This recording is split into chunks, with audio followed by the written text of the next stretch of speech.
Okay, this is the Brushy Creek bike trail. Not very far off 183 in North Austin.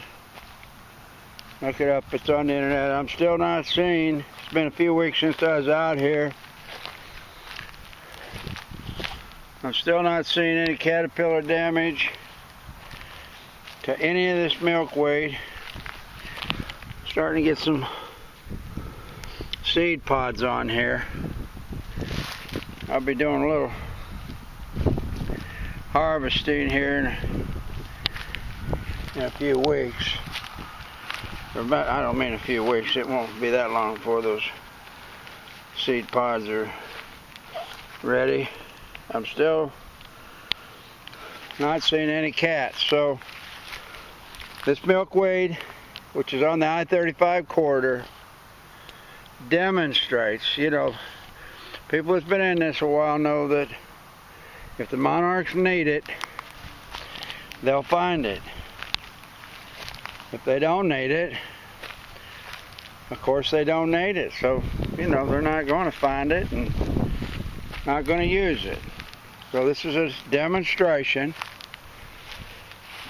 that monarchs have all moved out of Texas, moved north.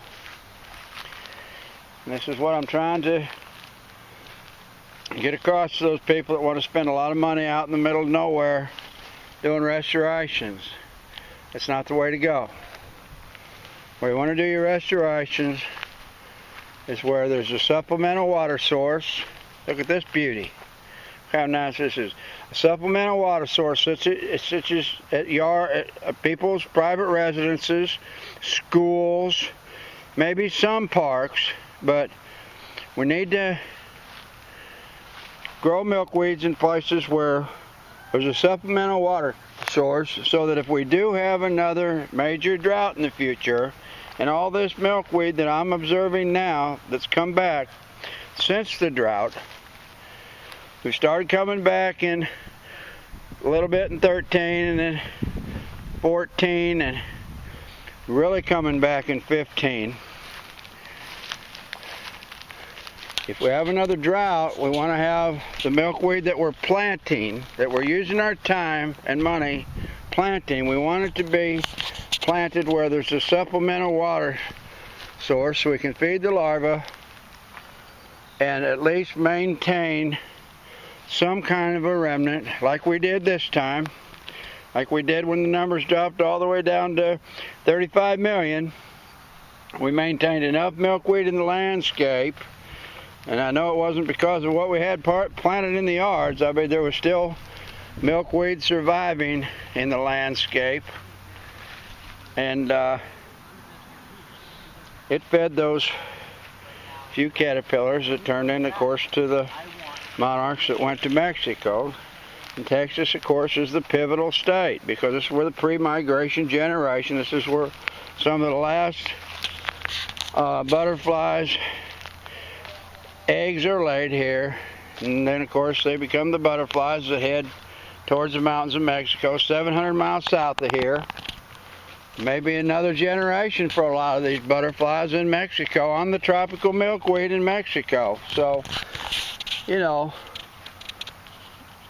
the monarch butterfly, the majority of the monarch butterflies breed as they go south, just like they breed as when they go north. That's why most of the butterflies that are hanging in the mountains of Mexico over the winter are fresh looking butterflies. Butterflies that fly 3,000 miles under almost any conditions aren't fresh looking butterflies. They're tattered, they're worn down, they're discolored. So it proves that most of the butterflies that are in Mexico have, you know, been bred Texas, maybe Oklahoma, farthest north, and even as far south as the base of the mountains in Mexico. Now the people in the know, Chip Taylor knows this, and Lincoln Brower knows this, and all these people that are the most visible people in monarchy know this. And it's very obvious why. It's like I said, the butterflies in Mexico, most of them are fresh. So that's not hard to, this isn't hard to figure out. But I haven't seen one caterpillar on this milkweed, folks. We need no milkweed on the landscape away from supplemental water in the state of Texas, because this is an example, and you can carry this example for a long while. If this isn't used, a lot of it isn't used, and I've talked to a lot of people, and they've all told me there's been a couple cats some of the people have seen, but in the most parts, like Dub Lines out at Canyonlands, said that hardly any of the milkweed's being used in the Canyonlands, and there's been dozens and dozens of people observing it out there, and have come to the same conclusion. So, and I've posted tapes from the Canyonlands, and it's just, you know, it's wasted effort. Let's take it, let's go to the schools, let's help them plant native gardens, let's incorporate some taproot milkweed, let's help educate our children for the future generations so they'll know about nature and natural habitat, and who knows, you might even be able to educate a few adults. So this is Craig. It's getting towards the end of May. Thank you very much. Talk to you soon. Like my bike. Check it out. Is that a monarch bicycle?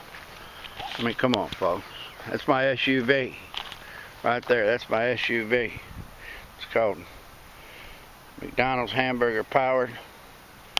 It's ecologically friendly.